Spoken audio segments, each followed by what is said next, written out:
Play. It is the most divine activity around. When we play, we dive into our hearts. We find our true selves, and we change the course of history. And here at Philosospiel, we let our inner child loose. So, how about we philosophize? This is Philosospiel, video game philosophy. And I'm your host, David Leibowitz. Time to get the spiel for your enlightenment. Game start. This is David Leibowitz with Philosospiel Video Game Philosophy, and I have the absolutely wonderful MacLeod Andrews here, the English voice of Toshiro Kasukabe in Persona 5 Tactica. Welcome aboard.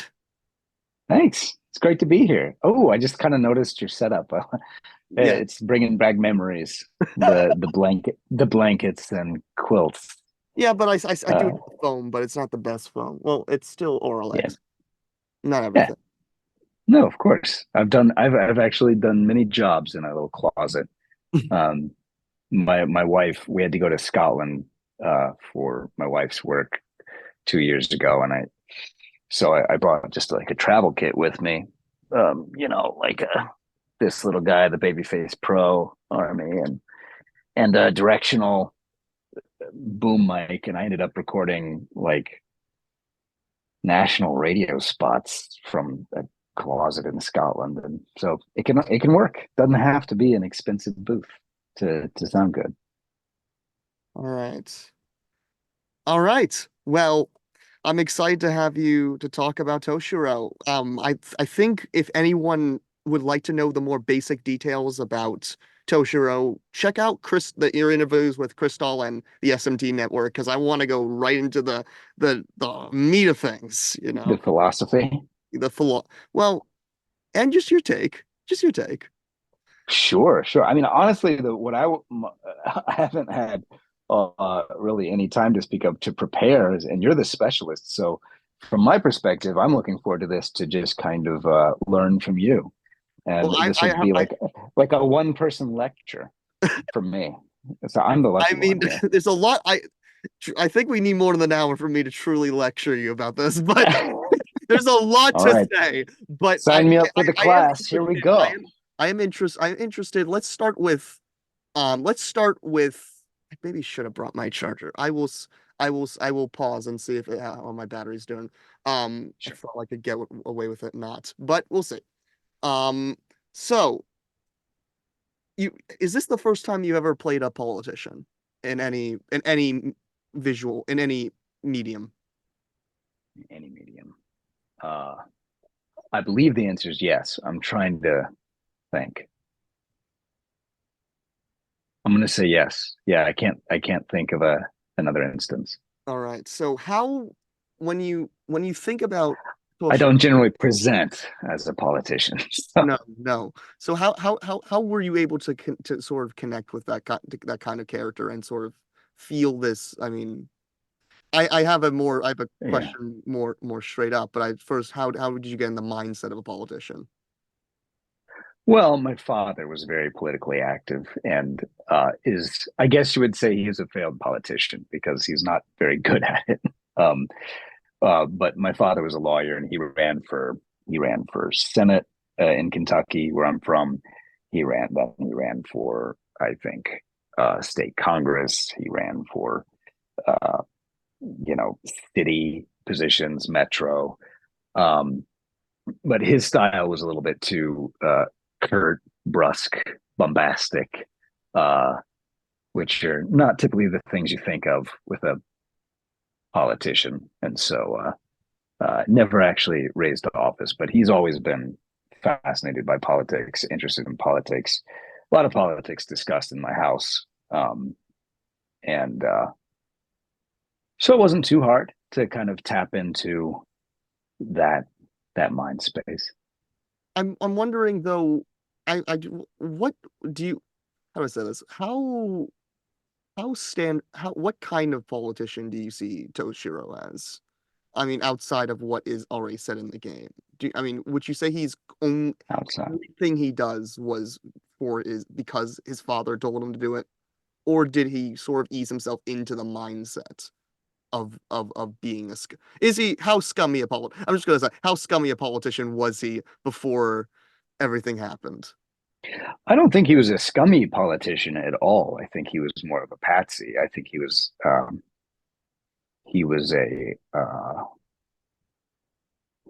what's the word I'm looking for? He lacked he lacked self-confidence after I think the trauma of spoiler alerts, the trauma that he experienced as a child with Harry. I think he lacked a spine, you know, and a definition of himself. So I think he saw himself as being dutiful, and you know, as is apparent in much of the game, I think he's always been highly aware of his own cowardice, and it's something he resents in himself and has hated in himself, I think, for much of his adult life. So I don't think he was ever actively a slimy politician. He's not the schemer, as you kind of learn in the game. His father is, but he was certainly complicit and allowed himself to be taken along. But he resigned himself to his father's politics, right? Yes. Yeah. Yes.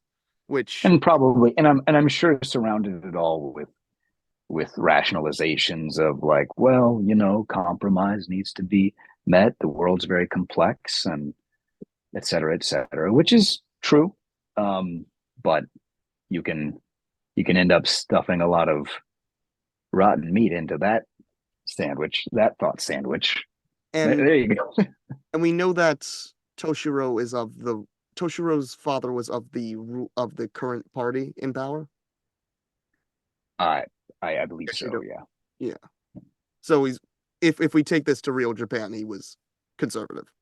He was most likely a probably conservative politician. Yeah. Yeah. I would assume. Yeah. Yeah.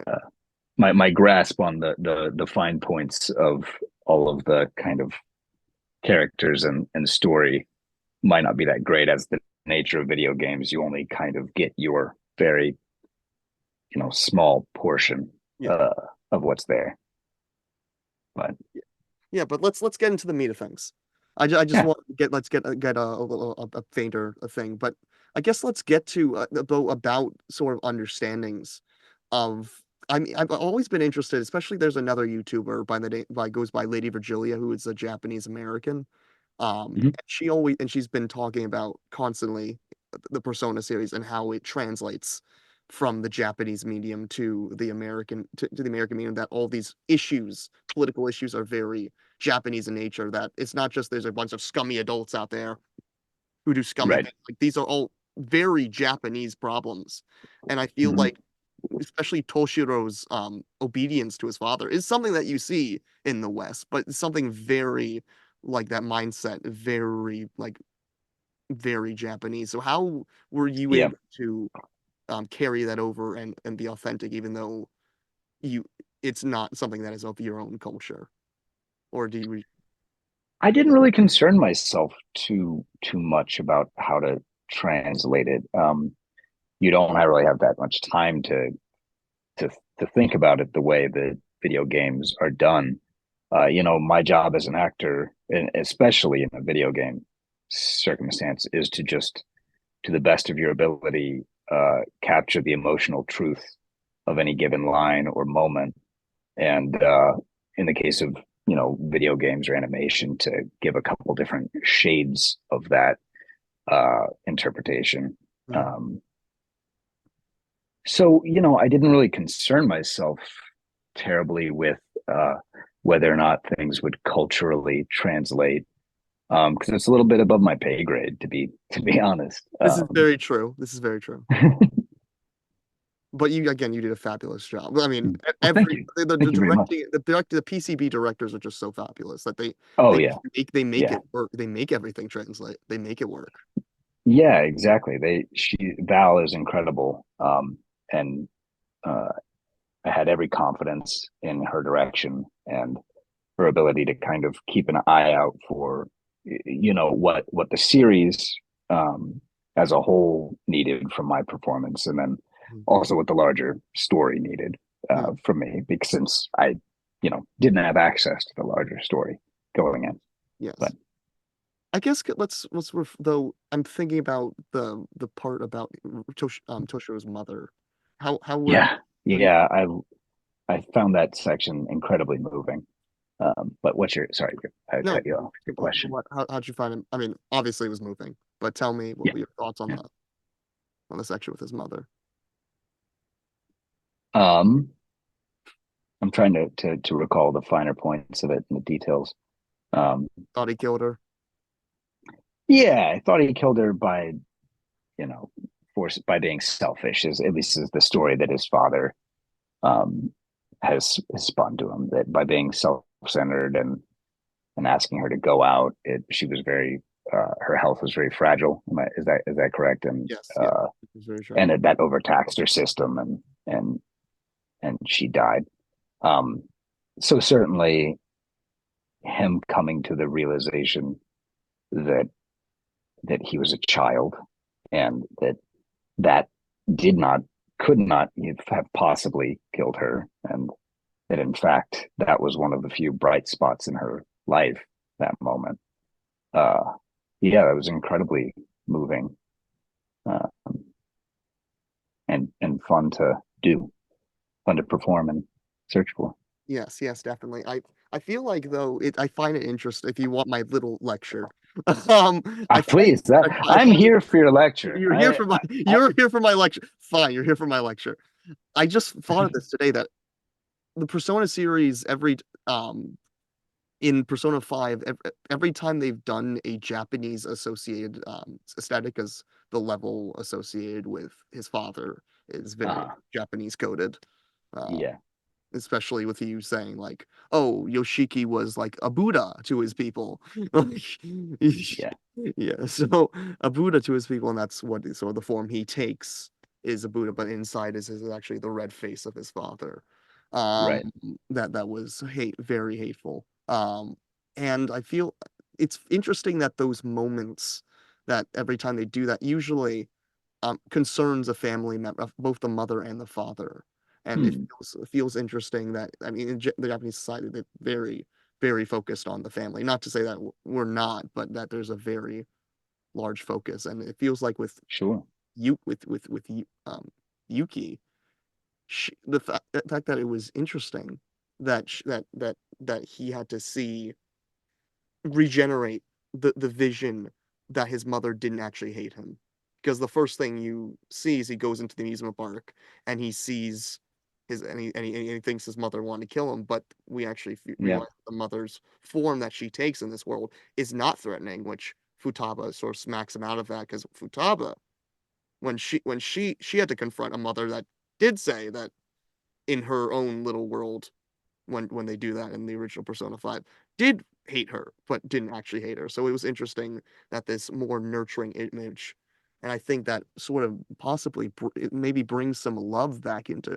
Not to say I feel Toshiro by then has gone into some resolve in himself. He's already right. headed troops, and he's cracked the password. He's realized this is all his cognition, but I think there is an interesting point in which there's many what's so interesting about Toshiro is that it's just how much time he gets to really live and breathe and really like go through his ups and downs throughout the story like a real Yeah, really like a real person, because you feel like at any moment he could have, by any moment, especially in the second kingdom, he already could have awakened to as a persona, but it takes all the way to the final end for him to finally awaken. How do you take that? Because yeah, it feels like, I mean, going into the third kingdom, into the school, you feel like he's already like resolved to do what he has to do, but right. then but then it's revealed he's the leader, he's the palace ruler, and he completely falls. How do you Hmm. take that? How do you take his sort of Well, his emotional arc? um, I think he can't reach his persona, I don't think, without that third kingdom, and without remembering that kind of formative experience with Eri at to school, and rediscovering a time when he did believe in his own agency and his own ability to lead. I think prior to that,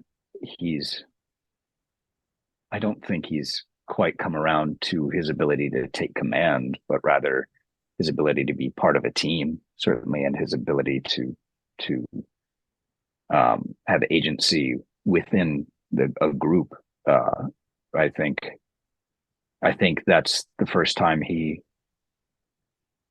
remembers himself, is able to recount himself as a leader and think of himself as a leader and remember a time when he had that capacity. And I feel like this is I think this is maybe a good time to ask the question. But before I ask the question, would you say that to me it gets to a part of us that I think is very important as actors, which is the inner child. Even Yeah. though for this was the inner teenager, which is a very different Mhm. part of ourselves, because teenagers, that's when we get to be rebellious. We get to go against Right. the system, especially in the States. I mean, we get to do that. In Japan, Right. not so much. I mean, they get this again, the whole thing with these phantom themes, like doing all these things, is still seen as completely against the norm, showing off their colors, Yeah. crazy outfits. But I mean, for us, like, how do you sort of connect with both your inner child and your inner teenager? Especially, I mean, we're talking about, tell me about all your dad details and stuff. Like, how do you, is that essential to your acting? Is sort of being able to keep to that part of yourself? What a great question. Um, huh. Yeah. I don't know if I've ever, I don't often frame it in terms of like connecting to my inner child. I mean, it's certainly, you have to maintain a sense of play, a sense of vulnerability, um, a strong imagination, which are all, you know, qualities typically associated with childishness or childhood anyway. Um, and so, I mean, yeah, I'm discovering right now in this moment, uh, to a certain extent, being a good actor is always being in touch with your inner child, because you need to have that kind of flexibility Hmm. and that kind of willingness to give yourself over to an imagined circumstance, uh, to to let your imagination be so powerful that it can affect you emotionally. Hmm. Um, What is your philosophy to acting then? If it's not just because, are you more of a straight-laced Stanislavski guy, or um, I don't have a dogmatic approach to it. I think I've kind of, sometimes to my detriment, perhaps, but I've never sort of, um, I mean, I'm not classically trained. I didn't go to a master's program or to Mhm, a conservatory program. mhm. I was a theater major, but I always found it easiest or most useful to take pieces here and there as opposed to following like a specific school of training, Right. because the best instructor, the best master of your craft generally is yourself. And while you do need an objective eye to a certain extent, to and other people and teachers can help you with that. I mean, teachers, I've found, I'm not saying you don't need teachers. That's not at all what I'm saying. Um, so I'm saying teachers can give you tools, um, but it's up to you to kind of pull them all together and utilize them in the ways that works best for you.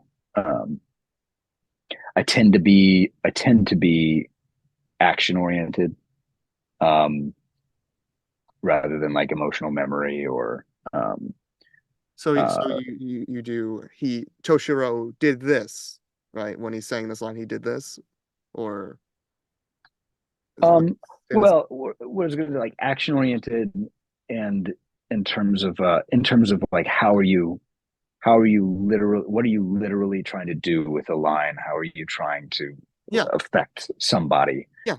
with it, and right down to also just physicality. I think, I don't know Mm. if you call it kinetics or whatever, but especially with voiceover where you're not being seen, you can do things to kind of, you know, engender to shortcut emotional states sometimes, um, by just trying to tap right into your body's responses. You know, and it the thing that's kind of infinitely frustrating about acting and also fascinating is no one thing works every time, and a lot of the times the same thing won't work twice, which Mm. is maddening. I have a friend who likens it to like there's a guard dog around your emotions, and you're basically the tool sets, the techniques, and the methods are all basically stakes that you're throwing to the guard dog to try to get him to go away from the fence so you can sneak in the door. But he's Mm. a really smart guard dog who's always getting wise to your tricks. And the same piece of meat, the same size piece of meat, won't work the next time, maybe. Um, but yeah, so physical things, physicalities are kind of one tool, one trick, one piece of meat to throw to that guard dog, or at the very least, and this is a fairly utilitarian way of looking at it, to especially in voiceover, to just like get your director the take they need. Um, you know, I was doing a podcast, a dramatic podcast, last month, and with a character who is just wrought with tension and anxiety, and to kind of shortcut it, I think I took my body, crossed my legs over, twisted around, and was clenching my fists just so that you're literally, when you're speaking, there's and you're breathing, there's a literal physical impediment that's registering in your mouth so that you're not sitting there, because it's also, you don't have time to, for a lot of these in professional work, you don't have time to indulge in a process, so to speak, because you have like an hour, and then they are going to see the next person, and they need to get what they're looking for, and if they don't find it, they'll recast you. Um, so you know, I don't find going into a circumstance like that, I don't find it helpful to like shut everything down, pause it, and like look for the emotional truth so much. Um, I think they kind of, because the emotional truth sometimes, you can't go searching for it. It has to, you have to let it come in the door. You can't go wrangle it, and it can be fickle. And there's ways of getting closer to it, but you'll either find it or you won't, or Mm. it will either come to you or it won't. And if it won't come to you, which sometimes it doesn't, you can't just say, well, guys, I can't do my job today. You have to have kind of ways to approximate it, to affect it, to create the illusion of it. And you always hope, you're always chasing it. You always hope it will just like hit you. And then it becomes so easy when it floods in and it finds you. It becomes effortless, and you just go, please don't go away, please don't go away, please don't go away. and Exactly. but it will sometimes, and then you just have to get over yourself and your ego and get over your process and say, I need to give this story what it needs. How I feel in it matters less than creating what's necessary. And if that means I'm faking it, which doesn't feel good, but if I can do that well enough, then at least I can still have done my job. Right. See? So With our weird break, let's it continue. was meant to be. As long as see playfulness right there. All right, we're back after attempting to go onto Discord and failing because weird things happen. So we're Yes. back. All right, Toshiro Shadow. Let's just get right. Yeah. I love that. Is your best part of the best part of your performance was Toshiro Shadow. Tell me how you differentiate the two characters before we get to the meaning of it. Well, I think from the get-go, I had sort of altered to be Toshiro proper. I had already deviated from my typical voice anyway, which I usually engage a certain amount of vocal fry and in my just day to day.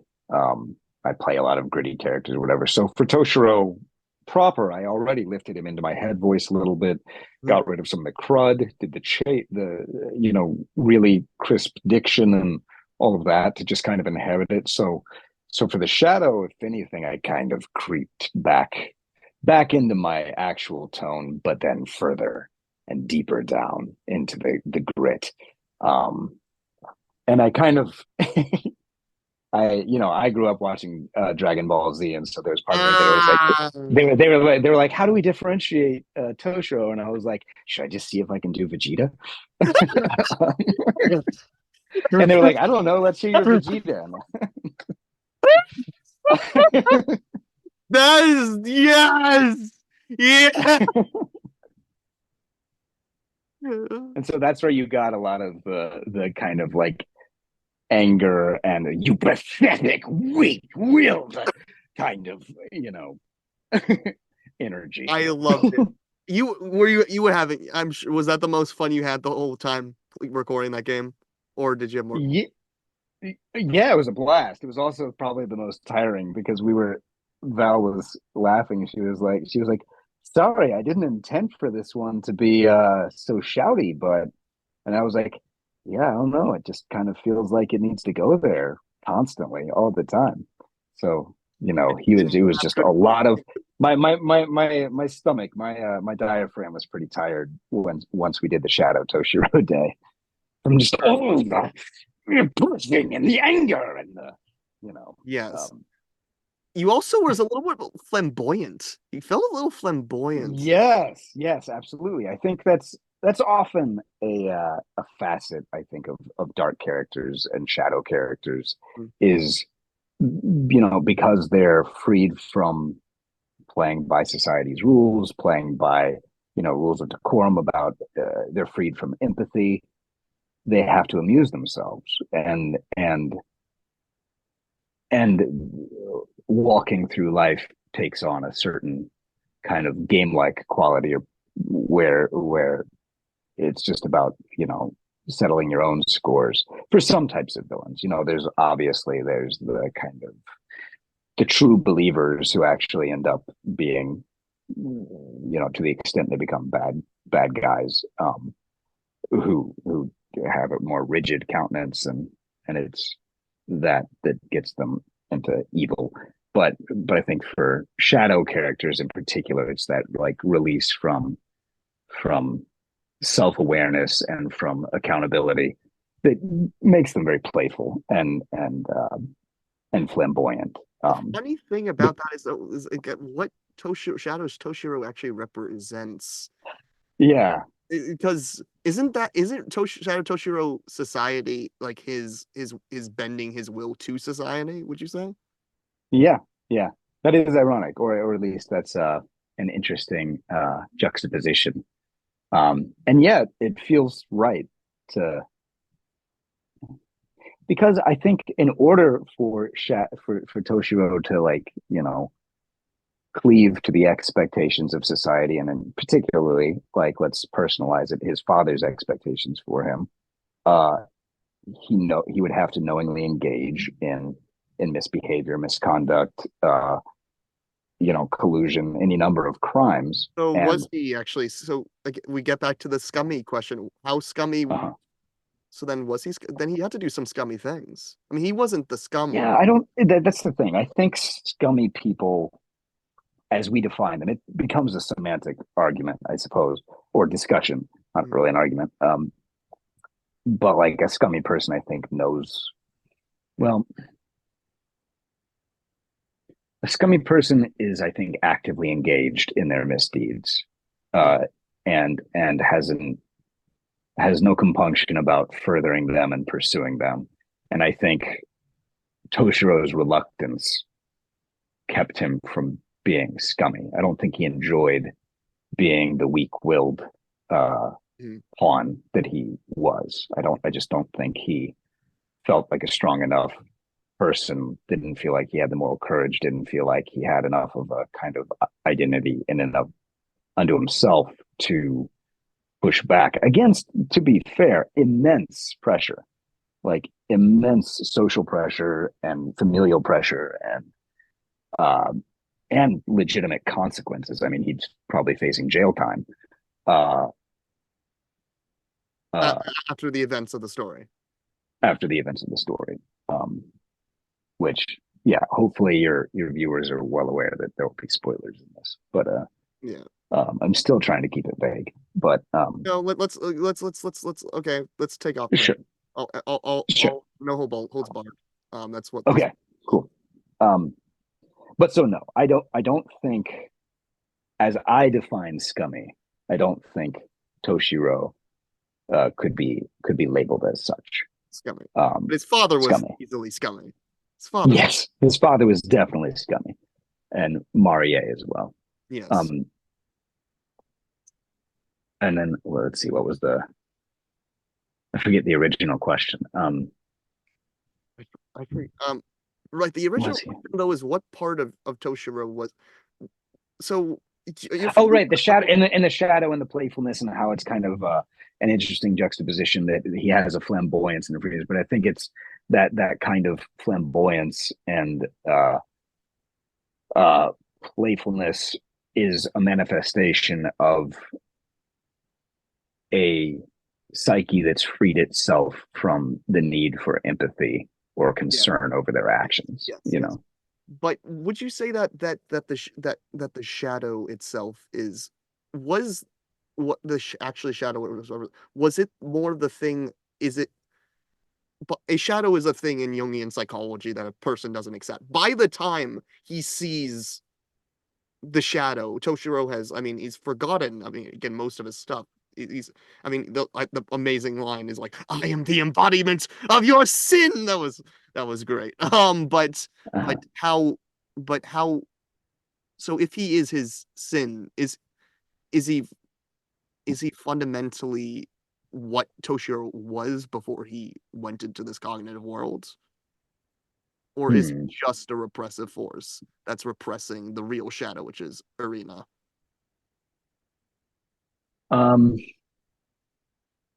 I think it would maybe be reductive to say that was just him before he entered this world. I think it's a part of him. I think it's the part of him that rationalized it all. Mm-hmm. And I think it was, and just like all of us are, it's and the way the whole conceit of the game and being within his psyche, I think it's the facet of himself personified.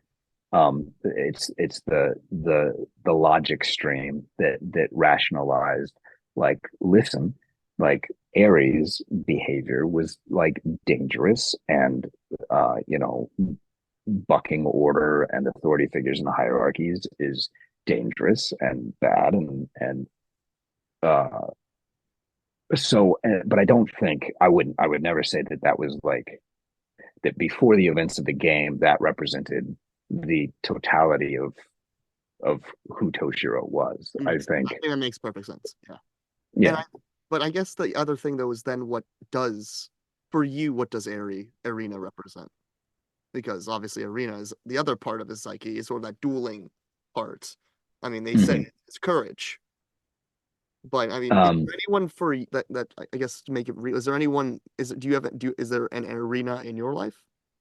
Maybe not to that extent, but is there someone that you feel like that you idealize in that way?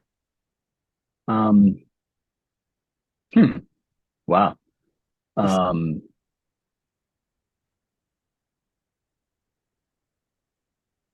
think I do that with a lot of the people in my life. I think I tend to idealize and find inspiration from most of my friends and family members.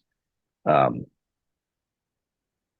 think it's maybe a kind of default setting of my personality sometimes and I think for a lot of people to a certain extent, to kind of look outward and see and think, they know something I don't, or they have a skill I don't, or they have an awareness that I admire. I don't know if there's any one person who I would say like morally pushes me to be bolder. Mhm. I think having children certainly pushes you to be a little bit more serious about how you view any number of things in the world, and also, you know, having children also certainly. I think, like, by nature, I'm not a terribly confrontational person, but when it's my kids who are crying because they don't want to go to bed in the other room, uh, but when it's basically their well-being that you're considering, you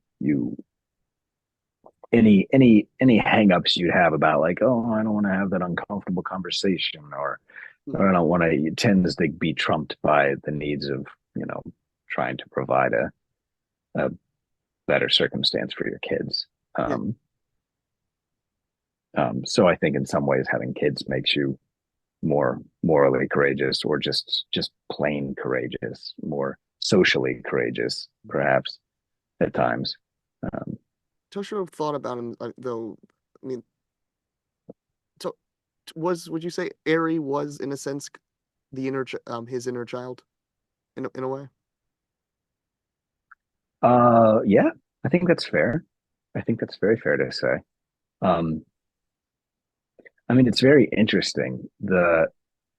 What she ends up doing, is taking his conception of leadership, which I think before Eri was very much one of maintenance. Like, I am here to maintain a system, Hmm. uh, and she was the first person in his life to say, "You're a leader.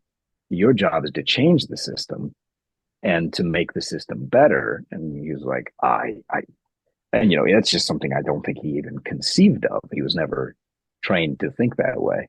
But the thing that's so magical about that section and wonderful about that section is he's intoxicated to a certain extent. I mean, he's always pushing back and is far less comfortable with disruption than she is. But I think he he certainly takes the wisdom of that and receives the wisdom of that and says, like, you're right, morally you're right, and I do think we should be considered and thoughtful and careful, but we should push things forward as best we can. And how would um that translate, do you think, to the dynamic that they had, his dynamic before he's sort of realizing that who Erina is? Like the dynamic, especially like she constantly like, you're a child, you don't know anything better. I mean, he doesn't. He says that. I mean, especially in the first yeah. kingdom, Uh-huh. and then sort of. But even by the third kingdom, he's still early on. Is like, you're a child. You gotta. But he does it out of care. Yeah. Does it out of care. Mm-hmm. Mm-hmm. And I think he's talking to a child. He's talking to the child who was uh traumatically injured. He's talking to Eri, The wounded child. uh, the Literally the wounded wounded, child, literally. literally the wounded Because I mean, child. she doesn't have. There's a reason that, I mean, the design wise, like the hair covers and like the Hmm. robot arms. So I mean, the robot legs. So it's literally, Yeah, literally the wounded child. yeah. Um,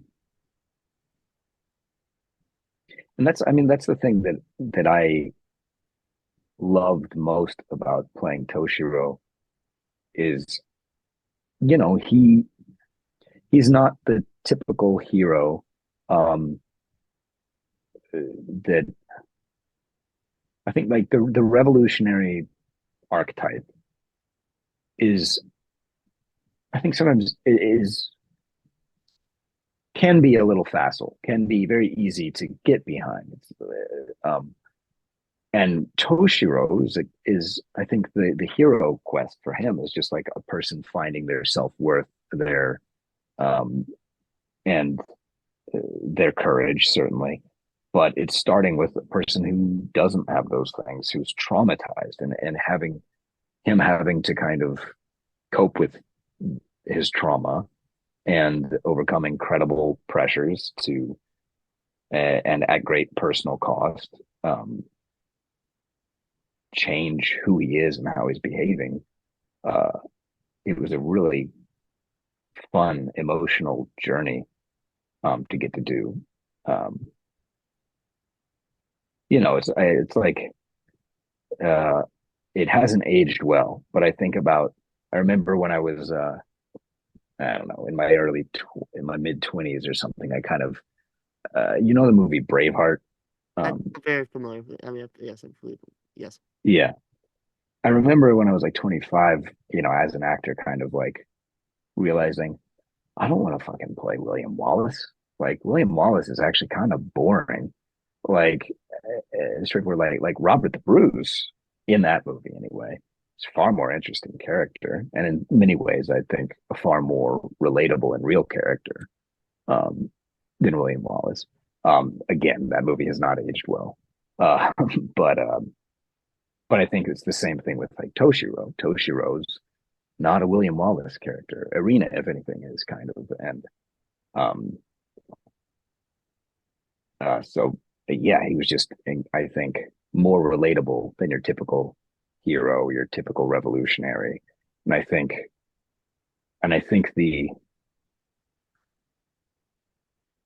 the success isn't right. Like the goal he achieves, the transformation he achieves, I think, is something far more grounded, relatable, and accessible to all of us than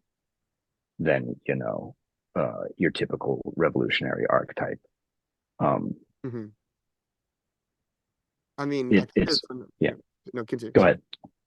There's I think people, as your interview with the SMT guy Mhm. podcast, he explained to you that people have been clamoring for adult Persona users ever since Persona 2. Um, Right. so we got that with Zenkichi, and I absolutely adore Zenkichi. Tom Taylorson did a fabulous job. Um, and I think, but he also comes off in this. It's both of them in a similar way are these two figures that basically submitted to the system.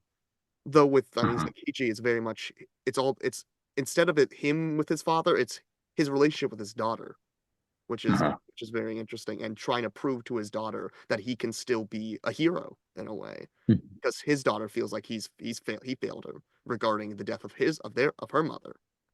Mhm. So he actually is, in a sense, responsible for that. But I feel it's a great line from Zenkichi.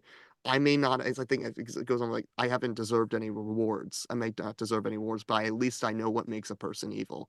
Like right before he gets his persona, which I feel like Mhm. is similar to you. I remember you said your big line in the CrystAAHL interview was, I know what when I go against, I know how to get down with business, right? When he's Yeah. It's when push comes to shove, I take care of business.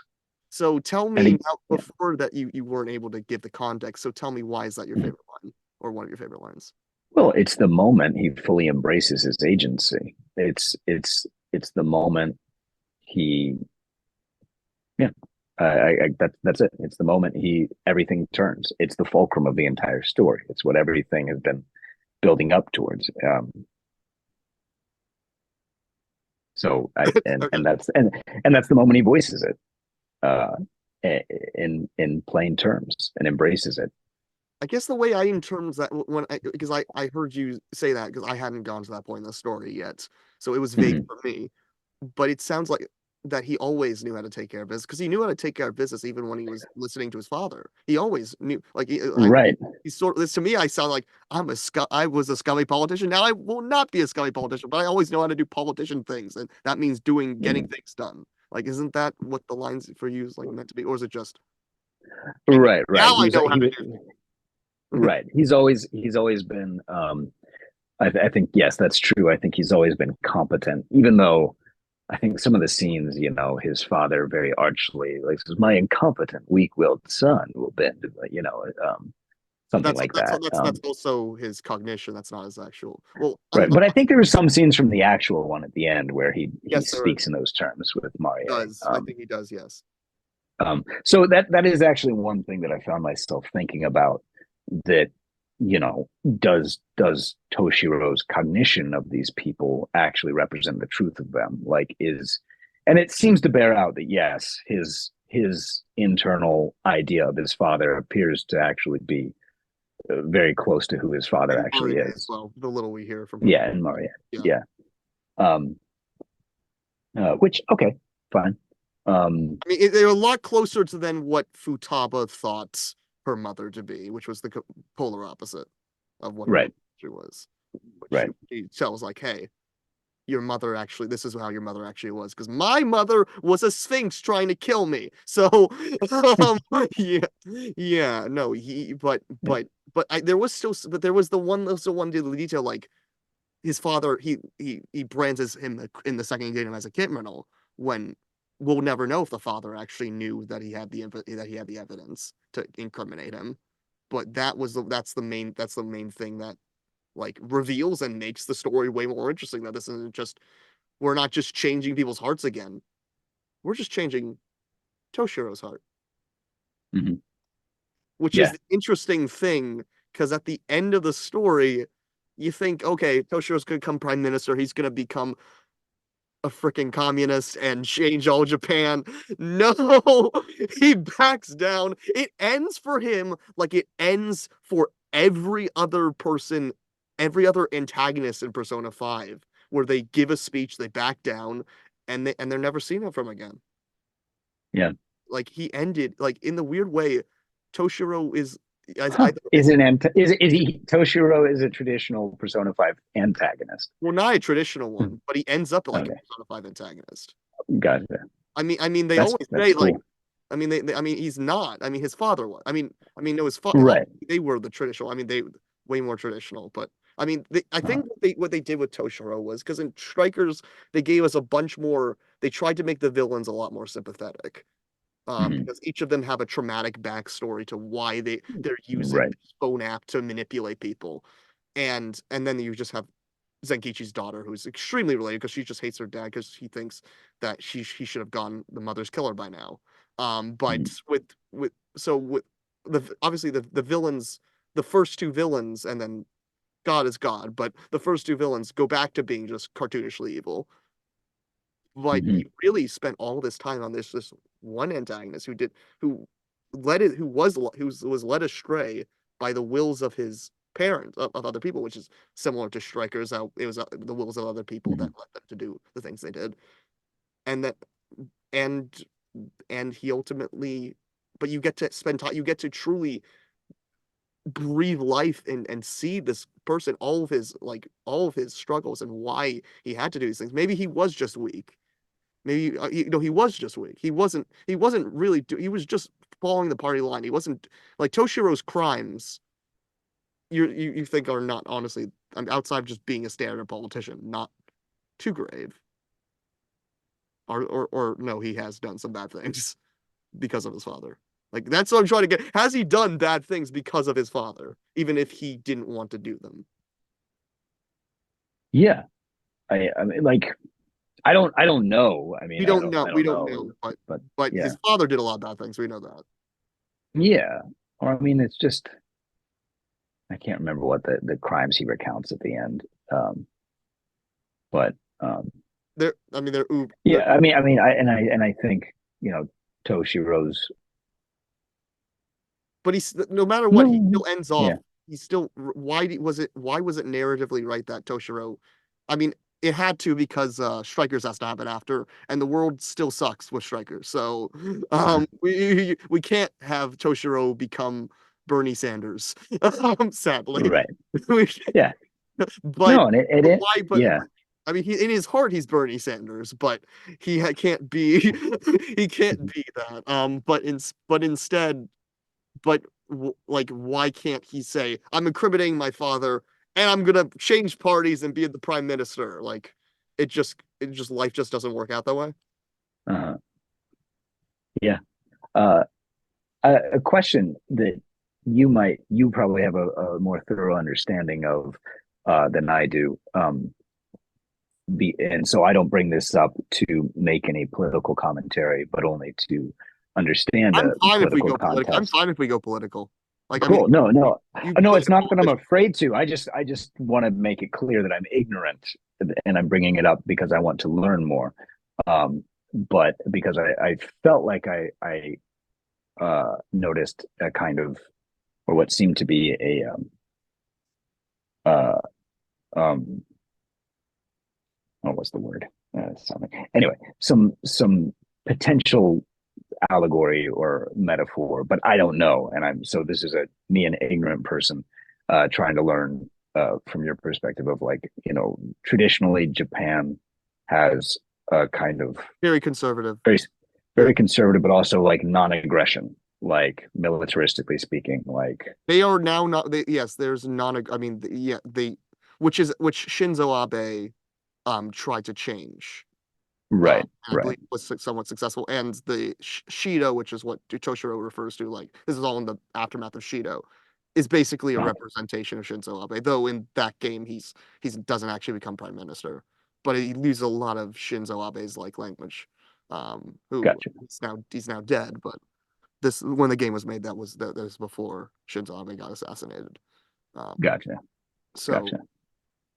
so what was Well, but and my question is, like, the kind of the rhetoric of a lot of the Phantom Thieves, in this particular game, and as regards Toshiro, is fight. Like, you've got to fight. Sometimes there's some things that are worth fighting for. Like, which and sometimes you've got to. that plays into Salmael as well, which is the thing that I Right. find the most interesting about the whole game. I know everyone just hates it because it's just another god to fight because people are sick of fighting God by now. But I find it so interesting that this is our instinct of self-preservation. I find that to be Mhm. the most fascinating thing ever. But Yeah, but that the big bad is our instinct for self-preservation and for staying the course. The way it was described to me when I first when I was getting when I came in and was performing, and it was that he's the god of the status quo, or the god of stasis. mhm. Um, but so I don't know. I just was curious if there was any kind of, What's the question? Yeah, so tell me what the actual question is. well, I guess if there's an undercurrent of support for a more aggressive kind of military stance as a country, Oh, or you're if it was, asking. Interesting. or Military if it or stance a question. kind of subversive kind of, like, or So if it's I, or if it's just purely metaphor for moral fighting, the support is Japan protest is like political activity is a lot less um a thing. Like you don't have like the thing why they did COVID so well is because you didn't have people saying I don't want to wear a mask. Like there wasn't any of that. Like uh, Japan has very good. right? They're very good at wearing. Gotcha. They they did that very well. But there's parts of the individuality that so there are student protests, but Uh-huh. there was a like right I think they get silenced very easily. So that's the whole impetus of Persona 5. Even if it doesn't Gotcha. really ever give a political solution to anything, it kind of stomps on very well e- uh, extreme solutions like making a world without suffering or making Uh-huh. or make like I what I like about Samael is that instead of of this god figure making the world without suffering, it's saying that it says that people that in a very real way for all of us, but especially for the Japanese who like to like keep the status quo and maintain like familial relations, is that oh if I fight up, someone's going to judge me. Hmm. Someone is going to judge me, and they're going to like Joker is seen his whole deal is he's seen as like he did an action that stood up for against a woman getting assaulted by Shinzo Abe character Shido, and that brings him as a criminal, and that starts the whole events of the story with him transferring Gotcha. to Gotcha. another school. So he's seen as an outsider, and being an outsider in Japan, Gotcha. not this cool thing. It's very very frowned upon. Gotcha. So um the fighting, the, like, violence of the game is purely a metaphor for standing up to authority. Literally protest. I mean, it's for peaceful protest and People. Okay. I don't know voting. I would think. It's also again this is all in Toshiro's. I mean, Samael is born from the collective unconscious from Yeah. So it's not just born from Salmael is not born from Yeah. Toshiro only, but I just find, yeah, but it's Salmael, something I've, yeah, yeah. Oh, sorry. Go ahead. that it's I mean, it's I think the violence that Salmael fears. I mean, it's very clearly shown in the game. It's extreme, but it's Eri getting hurt. That someone Mhm. will get physically or emotionally hurt, or Right. just estranged from society. And Right. for a society that's very collectivist, it's Mhm. clearly that actually you're kind of tearing into maybe something like what the actual violence that Samael what he feels, but all the fighting and the revolution. Yeah, no, it's not. It doesn't mean that that a bunch of students in Japan should actually recreate the French Revolution. No, I don't. That I can say No, of definitely no. course. But it's Yeah. even the first I point. just find it's also one thing that I find interesting in storytelling in general is that we kind of We we have to lack we have to we fight. lack a stronger metaphor than violence. We in having to talk about moral courage and in an entertaining way. Like at the end of the day, what makes these games fun is the violence of them. And I always find it interesting that even if ultimately philosophically the argument trying to be made is towards a peaceful end, there's no better metaphor uh, than violence to Well, try and the fun thing that I mean, no real person dies. I mean, in this one, everything is done. Everything is just cognitive things. But yeah, it's. no, of course. Yes, I'm very I mean, aware that which is it's very different. It's not different from many not other video real. games where a bunch of But people. I just mean it. But this is not unique to Persona. I think it's just it's it's ubiquitous throughout storytelling. And whenever we try to discuss struggle, the only metaphor we can reach for is violence. Whenever we're looking for a metaphor for depression, it might be beating up a monster, or like it can be, or a metaphor for alcoholism. It's in I think about that. What's the name of that movie? Colossal or whatever. The metaphor is you know kind of a Godzilla metaphor. But again, It's it's X-Men. just I just find it interesting that we're kind of stuck with violence as our single This is metaphor. actually a thing that I have a friend from my master's who is a filmmaker, and Mhm. he actually critiques like the inherent masculinity in all of media that the hero Mhm. fundamentally um has to fundamentally have to fight and beat the bad guy. Yeah, Um, in the end, though, I mean, Toshiro is an interesting character because this is a little different than like Zenkichi. He gets a giant sword. He's dual wielding pistols. Like everything that Toshiro does is just from the persona, and he Mhm. honestly has a more of a supportive role gameplay wise. I mean, Yeah, he doesn't hurt that much. Like he just has a big weight attack and he just shoots.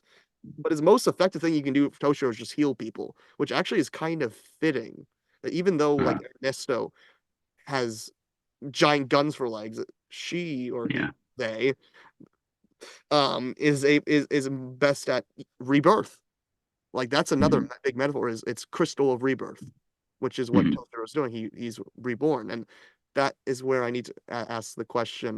Do you know who Ernesto is? What that figure? Ernesto, I believe it's based on Che Guevara, isn't it? Correct. This is correct. Yeah. So what do you think about? I have to know what do you. I think that's amazing. I mean, it's like yeah, this is why I want to. This is why it's like I Toshiro awakened to the communism in his heart, and there's also like the menu uh, is Soviet flags, but I know that Atlas doesn't actually stand for any of these things, but it's just funny that they used it. right. I mean, I think Che the iconography of Che, I think, has been dissociated from the man himself to a certain extent. And like he's become a kind of avatar for like the rebellious spirit. Yes, which is Um, exactly what is used in Toshiro's case. You don't think Toshiro yeah, like I'm gonna completely just change my path platform to leftism, even that would be great. Yeah, It's just no, no, it's just I'm rebellious now. You think that's what's yeah. happening? I perhaps I don't know. I guess any other it's just very interesting. I mean, I think there's no lack of college kids with a Che flag in their room who actually have no idea who Che Guevara was or what he did. Yeah, I just found it.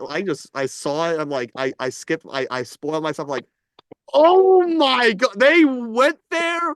They went there, and I'm like, okay. Um, I mean, these two adult characters. I mean, the other adult guy, he gets Jean Valjean as his persona, which is amazing. So, not right. the adults get the best ones. I mean, you've seen the design? Have you seen the design of Ernesto?